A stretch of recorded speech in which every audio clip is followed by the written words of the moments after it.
थकना भी लाजमी था कुछ काम करते करते, अब मैं और थक गया हूं आराम करते करते।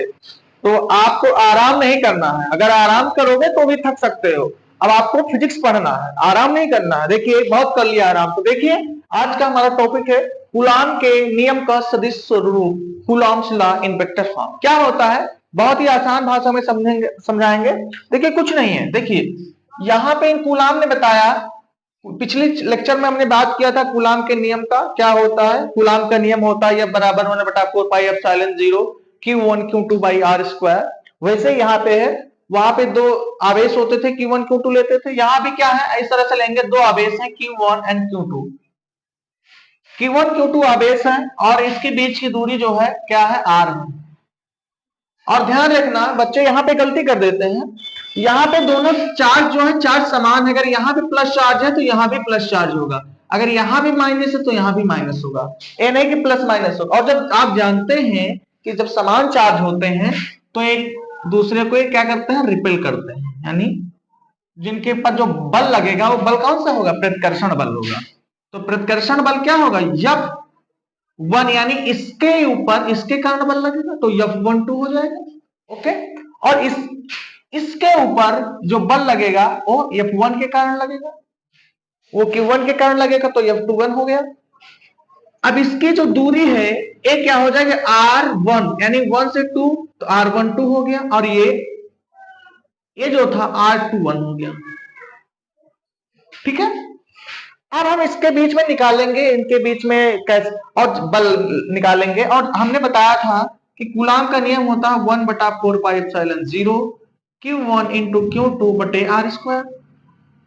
लेकिन यहाँ पे जब सदिश कह रहा है तो आप जानते हैं, आपको 11 में पढ़े होंगे वेक्टर लेसन में, कि इसके ऊपर अगर हम यूनिट वेक्टर जोड़ देते हैं तो ये क्या हो जाता है, इस सदिश फॉर्म हो जाता है।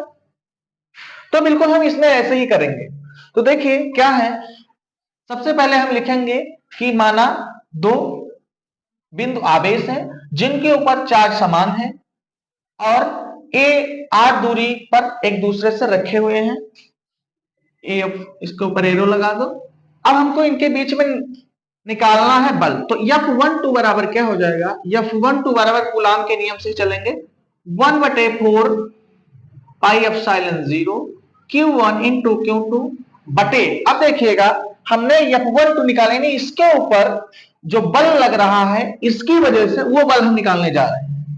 किसके वजह से, इसके ऊपर जो बल लग रहा है किसकी वजह से, इसकी वजह से, तो वो हम बल निकालेंगे, यानी F12 होगा। F बराबर होता था 1/4 पाई एप्सिलॉन 0 Q1 Q2 बटे आर स्क्वायर।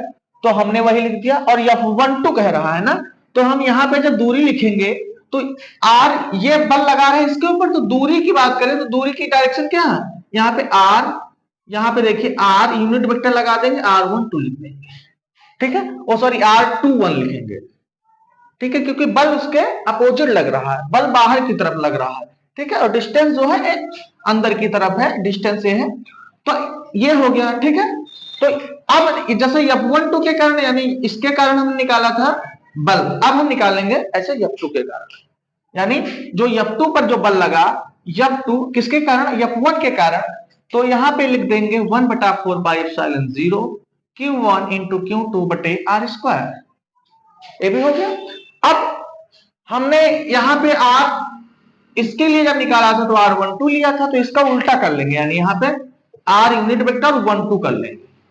ठीक, और हमने पढ़ा था कि यूनिट वेक्टर जो होता है R, पिछले क्लास में, ये होता है R इंटू R होता है। तो हाँ, यहां से हम जो R की वैल्यू है, यूनिट वेक्टर की वैल्यू हम इसमें रख देंगे, समीकरण 1 और समीकरण दोनों में रख देंगे, तो हमको क्या निकल जाएगा, इनके बीच में जो फोर्स निकल आएगा। तो F12 बराबर हम लिखेंगे, अगर यहाँ पे निकालें R21 बराबर, चलिए R21 बराबर निकाल लेते हैं। तो R21 बराबर कितना हो जाएगा, R इंटू R। तो इससे हम देखेंगे इसमें तो क्या हो जाएगा, F12 बराबर 1/4 पाई एप्सिलॉन 0 और Q1 Q2 बटे R स्क्वायर। और R2 की जगह पे हम क्या लिख देंगे, यूनिट वेक्टर में लिख देंगे R इंटू R, और यहां पे कितना है टू वन है तो 2 1 लिख देंगे। अब ये क्या हो गया, आर आर स्क्वायर हो गया 1/4 pi epsilon 0 Q1 Q2 R A हो गया, R3 हो गया और ये R2 1 हो गया। ये किसकी वजह से निकल गया, F12 की वजह से जो फोर्स आके आया, F12 की वजह से फोर्स निकल के आ गया। ठीक है, तो इतना आप देख लीजिए, इसको नोट कर लें।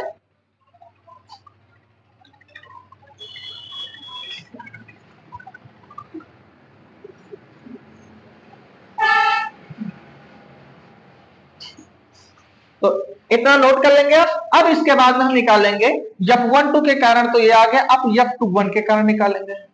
तो यहां पे भी वही काम करेंगे, 1/4 pi epsilon 0 Q1 into Q2 बटे R क्यूब हो जाएगा। और यहाँ पे R12 है तो यहाँ पे R12 लिख देंगे और यहाँ पे ऐसे लिख देंगे। ठीक है, तो यानी F12 बराबर F21 आ गया। ठीक है, बस यही कूलाम का नियम है, इसमें कोई बहुत बड़ी बात हो रहा है, हो गया। एक बार फिर से मैं समझा देता हूं। देखिए क्या, सबसे पहले कूलाम ने कहा कि उन्होंने दो अबिंदु आवेश ले लिए Q1 और Q2, दोनों के ऊपर चार्ज आपको सेम चार्ज रखना है, यानी समान चार्ज रखना है, एक समान चार्ज। ठीक है, चलो यही लिखते हैं, समझ गए होंगे आप। समान चार्ज रखेंगे और जब समान चार्ज होते हैं, समान प्रकार के, आपको मैंने पढ़ाया कि आवेश होते हैं वो एक दूसरे को प्रतिकर्षित करते हैं, एक दूसरे से दूर जाते हैं, हट जाते हैं, भागो भागो। जब दो समान तरह से आ जाएंगे तो कहेंगे भागो भागो, यानी वो एक दूसरे से भाग जाएंगे, एक दूसरे से हट जाएंगे।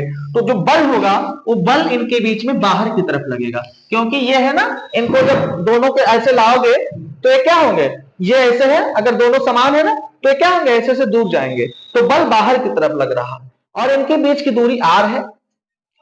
तो इसकी, अब इसके कारण इस पे हम निकालेंगे इसकी वजह से लगने वाला बल, यानी जब जो Q1 पर लगने वाला बल Q2 के कारण है वो क्या हो गया, F12 हो गया। तो F12 बराबर हो गया 1/4 पाई एप्सिलॉन 0 Q1 Q2 अपान R स्क्वायर R21 हो गया। यहां से इस तरह से लिखेंगे, फिर R यूनिट वेक्टर और हम जानते हैं, फिर इसकी वैल्यू इस तरह से हम पुट कर देंगे। तो यहाँ पे कितना था, 2 1 है तो 2n लिख देंगे। अब R21 बराबर R हो गया, तो F12 बराबर 1/4 pi epsilon Q1 Q2 R21 की जगह में यहाँ पे जो था उसको मैंने ये लिख दिया, तो ये हो गया। अब ऐसे F12 था तो उसकी जगह पर हमने ये लिख दी। और ये जो बात अभी आपको नहीं समझ में आती F12 और तो आप इसको समझ लेंगे, इसका उल्टा हम लिखते हैं यहाँ पे, F21 की जगह पर उल्टा लिखते हैं। ठीक है, तो हो गया ना। ठीक है, अब नेक्स्ट चलते हैं। नेक्स्ट क्या है, इसी का नेक्स्ट टॉपिक है,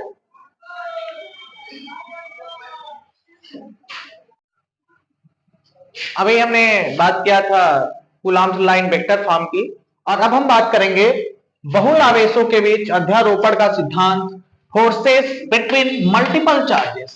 फोर्सेस बिटवीन मल्टीपल चार्जेस क्या होता है, तो देखिए क्या होता है, बहुत ही इंपॉर्टेंट टॉपिक है ये।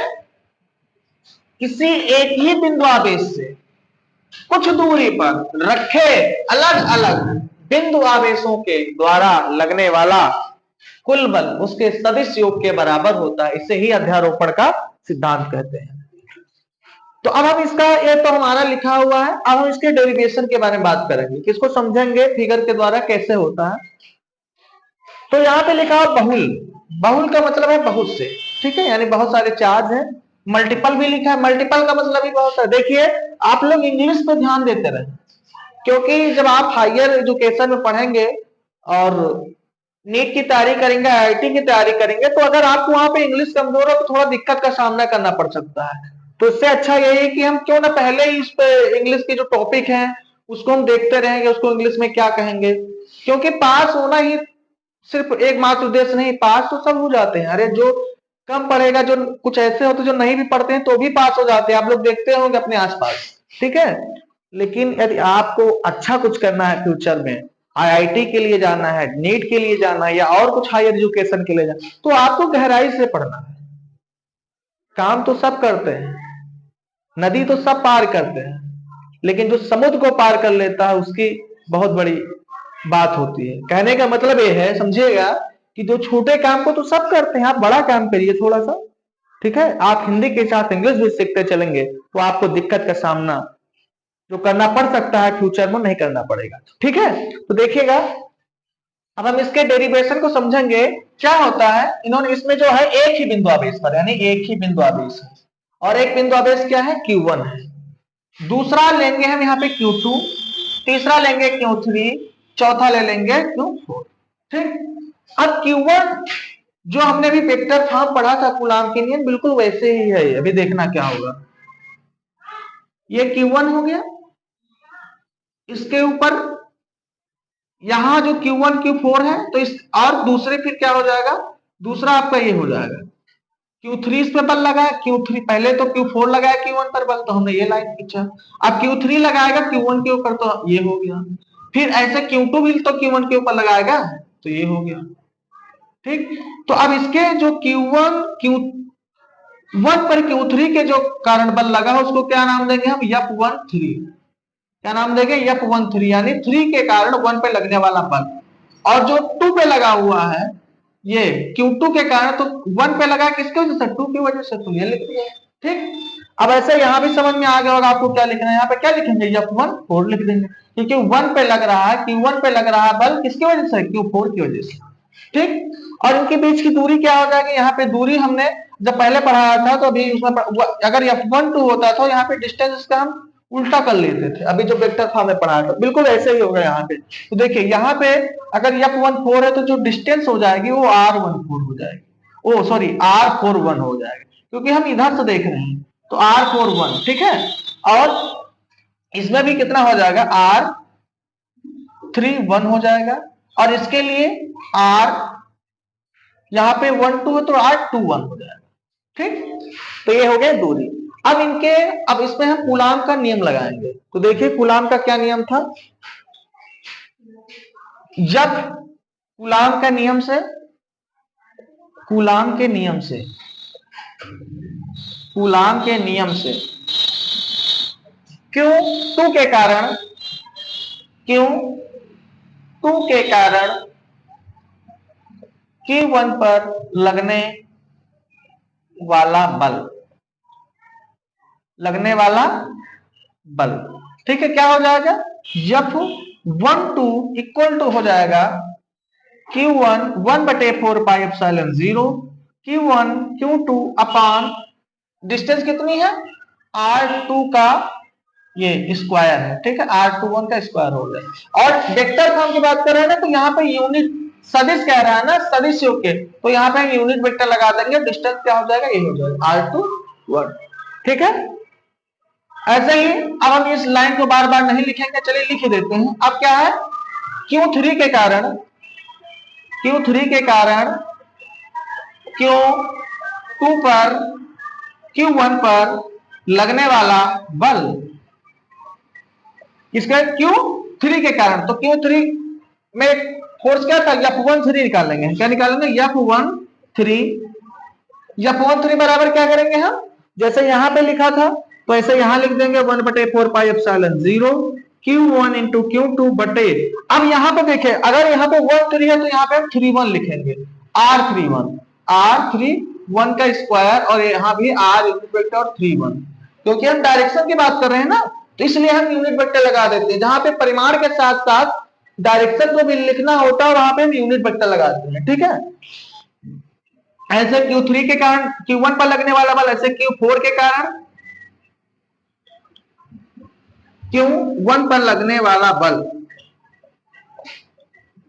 लगने वाला बल क्या था, जब Q4 के कारण, यानी F14 हो जाएगा, और F14 इसमें कहा है, F14। ठीक है, यहां भी हम वही लिख देंगे 1/4 पाई एप्सिलॉन 0 Q1 Q4, यहाँ पे Q1 Q2 जो लिखा है, यहाँ पे Q3 होगा, क्योंकि Q3 के कारण लिख रहे हैं। Q1 Q4 हो गया, और यहाँ पे R41 हो जाएगा, स्क्वायर है, यहाँ पे यूनिट वेक्टर लगा देंगे, यूनिट वेक्टर, और यहाँ पे कितना लिख देंगे, 41। ठीक, इतना हो गया। इतने में किसी को कोई दिक्कत हो, कुछ नहीं, एक बार मैं इसको फिर से बता दूंगा। देखिए क्या था, एक हमने चार्ज लिया था ऐसे, फिर हमने 3 चार्ज लिया था, Q1 यहां लिया, Q2 तो Q3 Q4, फिर Q2 फिर बल लगाया गया इसके ऊपर, तो उसको हमने F12 लिख लिया। ठीक है, यानी एक के ऊपर दूसरा चार्ज लगा रहा है, दूसरा चार्ज बल लगा रहा है। फिर Q1 की जगह पे तो हमने ये लाइन की, फिर Q1 Q3 लगा रहा है Q1 के ऊपर बल, तो हमने ये लाइन यहाँ F13 हो गया। ऐसे ही यहाँ पे Q1 के ऊपर Q4 बल लगा रहा है, तो क्या हो गया, F14 हो गया।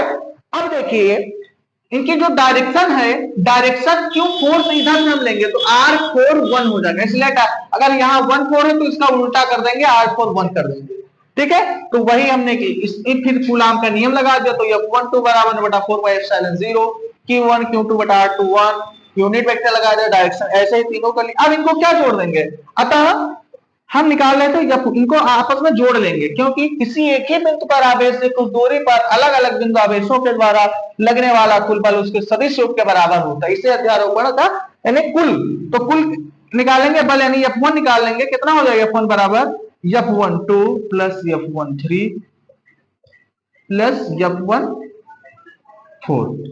तीनों का हम जोड़ लेंगे तो यही आ जाएगा। यही क्या है, अध्यारोपण का सिद्धांत है, ठीक है। तो अगर आप लोगों को अच्छे से समझ में आया होगा तो आप लोग चैनल को सब्सक्राइब कर दीजिएगा, लाइक कर दीजिएगा, कमेंट कर दीजिएगा, ताकि मेरी मेहनत आप तक पहुंच सके और मेरी मेहनत जो है वो सफल हो सके। क्योंकि जब तक आप लोग इसको प्यार नहीं देंगे, आप लोग देखेंगे नहीं, आप लोगों को फायदा नहीं होगा, तो मेरी मेहनत करने से कोई फायदा नहीं, ठीक है।